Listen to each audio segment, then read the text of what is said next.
again, greetings from Green Bay, Wisconsin. The local time is 1:30 p.m. Today is Sunday,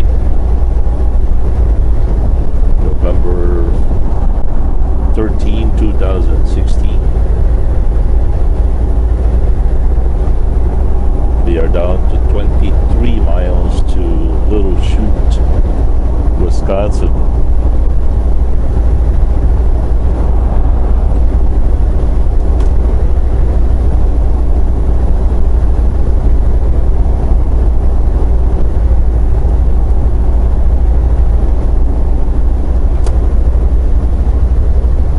At the end of the day, Paul, you and I, our politics may be different, but you know what? Election is done.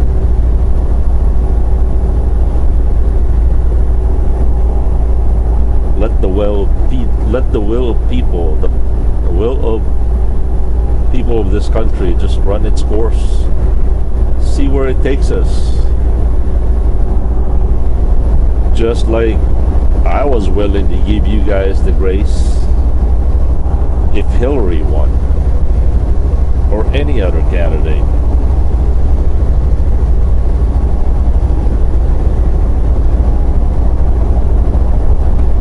There's got to be a big reason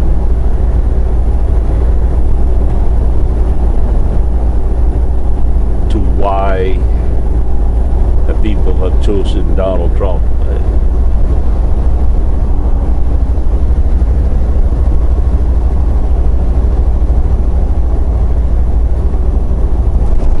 The Democrats had it for 8 years. Let's try it this side.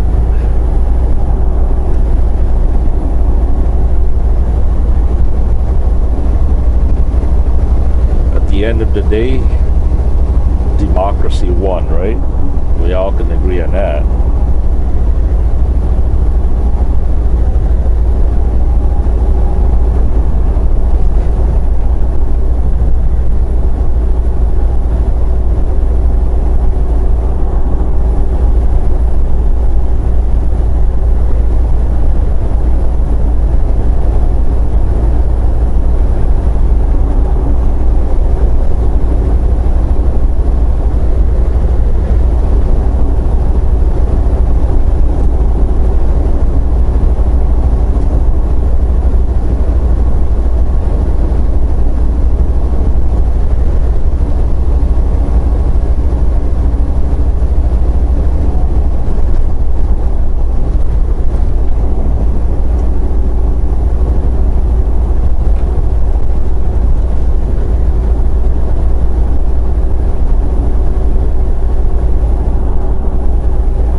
Anyway,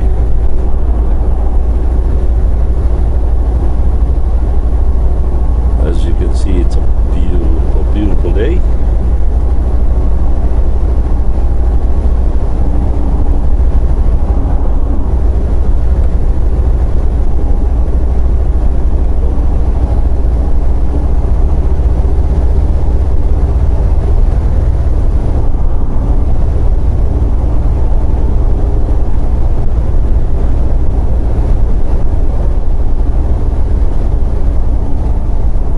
By the way, I only have 4 hours and 12 minutes remaining to drive.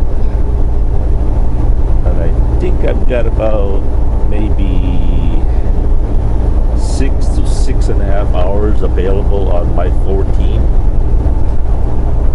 So basically what that means is, okay, let's just say I've got 4 hours left to drive, right? And I've got 6 hours available on my 14. That 14-hour rule, once you start it, you can't stop it. Even if you're not driving, even if you're not working, that 14-hour rule is like a stopwatch, or it just keeps on going. Even though even though you're standing still, that 14 hours just keeps going and going, and whatever work or lack of, that 14 hours is going to stop at the 14 hour later. So for example, if I had 4 hours right now available to drive, and I've got 6 hours on my 14, so maybe I've got 2 hours to sit around, do nothing. But by 2 hours, I only have, if I don't start driving right away, that means, alright, let me put it this way. If I sat around for 2.5 hours, question, how many hours more can I drive? Answer, 3.5. Right? If I sat around for 3 hours, how many hours can I drive now? 3 hours. There's a point where the 14-hour, imagine a racehorse, kind of like the carnival racehorse. Two horses are traveling at different pace. One is ahead a little bit, and the other one is catching up. Let's just say the first horse is your driving time. Your driving time, you can stop that at any time. So the horse drives, and then you stop. That horse is standing still. The second horse is your 14-hour rule. No matter what you do, that 14-hour horse keeps running and running and running and running. Even though your first horse, which is the driving time horse, stops, there's a point where your line 3 and line 4, or your 14-hour rule, will be matched together.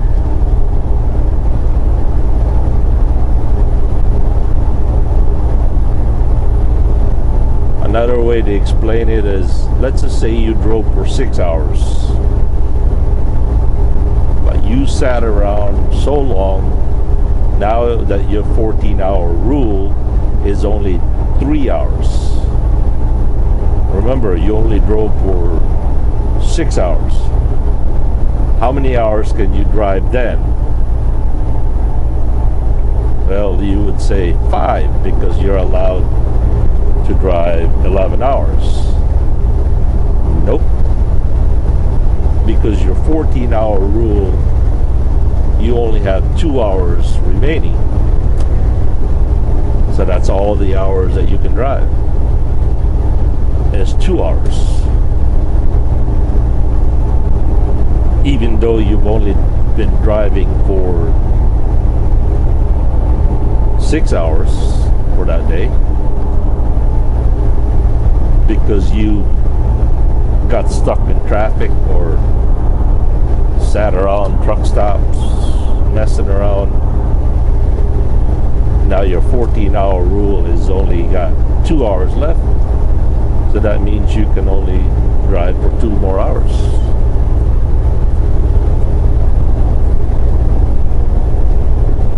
Alright, let's just say you started at midnight.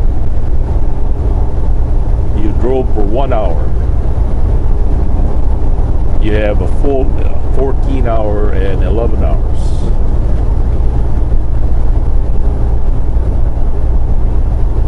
You started at midnight, you drove for 1 hour and sat around, didn't do anything for 10 hours. Question, how many hours can you drive now? Answer, 11 hours and 14-hour rule applies again.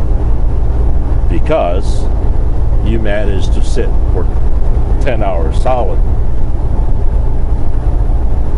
Whether you're in a sleeper berth or off duty. Your reset, your 10-hour reset can start at any time.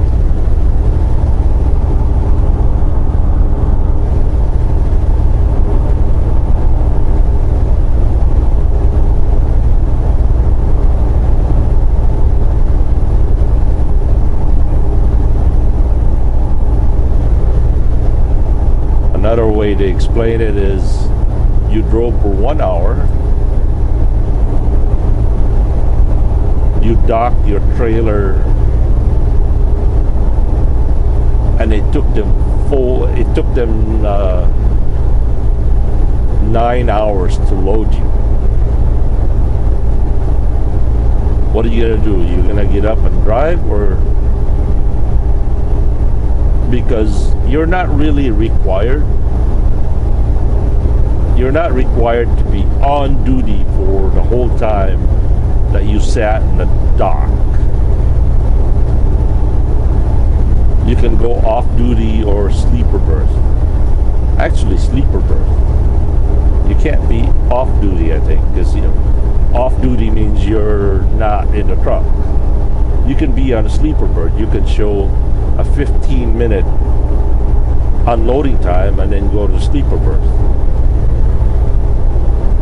All right, again, you drove for 1 hour.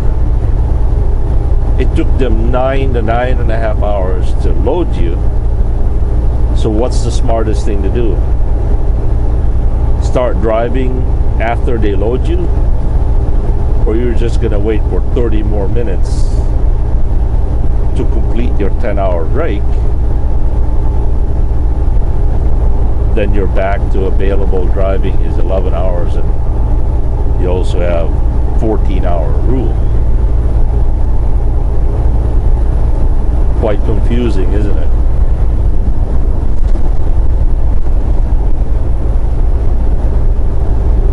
Your 11 hour of driving is dictated by your 14-hour rule clock. That is, if you get delayed or sit around for so long. So, another way to do this is you're allowed to drive 11 hours in a 14-hour period. So you have 11, 12, 13, 14. Basically, you can sit around for 3 hours and still be available to drive for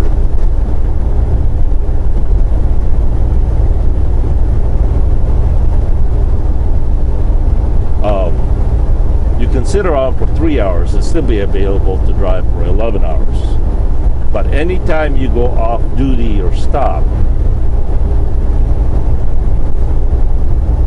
then your 14-hour becomes smaller, and that reflects into your driving hours also. So you're not going to be able to drive the 11 hours straight. Let's just say if you were to drive your 11 hours after you've been sitting for 3 hours. Can you drive that 11 hours? No. You know why? Because you still have to do your 30-minute break. Not to mention your free trip for fuel. Best case scenario, you can drive 10 hours and 25 minutes. That is if you sat and wasted your time for 3 hours. Now I'm beginning to get lost in the translation there.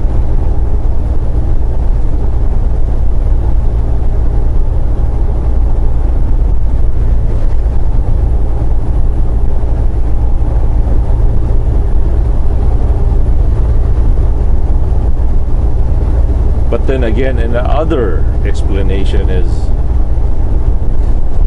yeah, that's what I was kind of saying. You can only afford to sit around for 3 hours without affecting your 11-hour driving time. The longer you sit, the less you're able to drive. I don't know what else to add to that.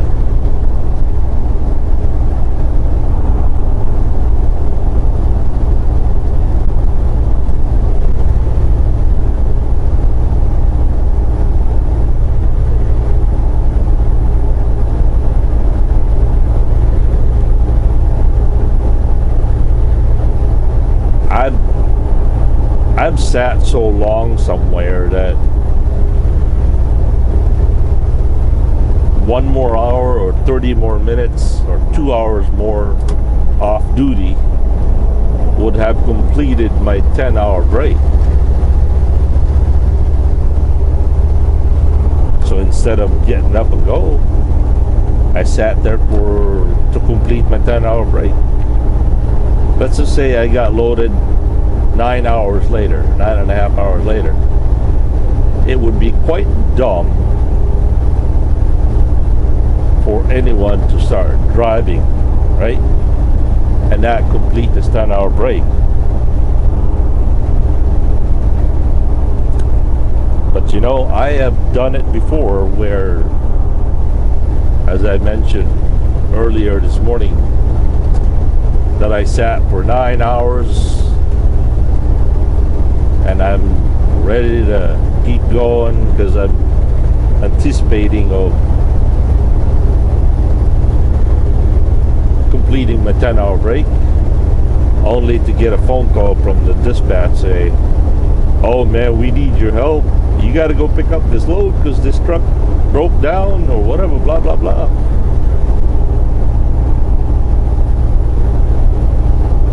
Basically they don't even care if you deliver that load or not. They just want that load to be picked up at that moment.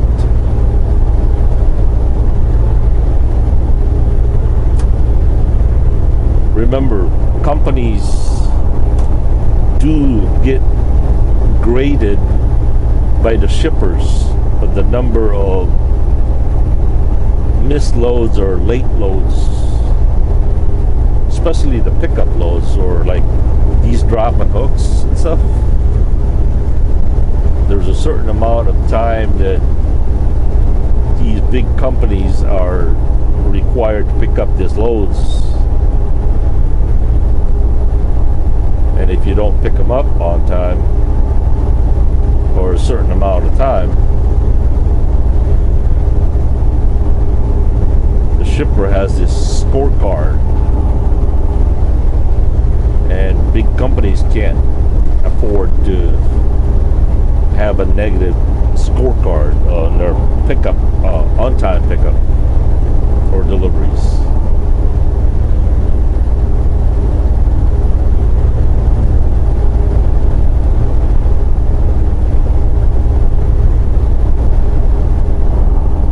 Alright, the local time is 1:49. I gotta get off over here and get me some breakfast.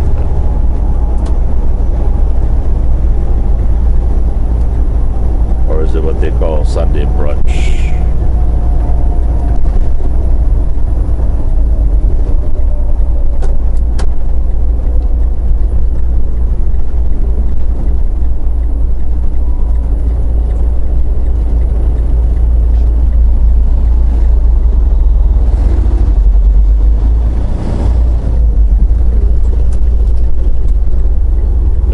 That Culver's had some truck parking there.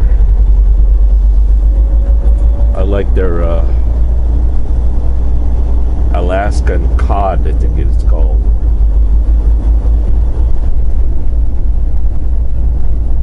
Is there a place to park there? I think so. Yeah. I think we could squeeze in that parking lot.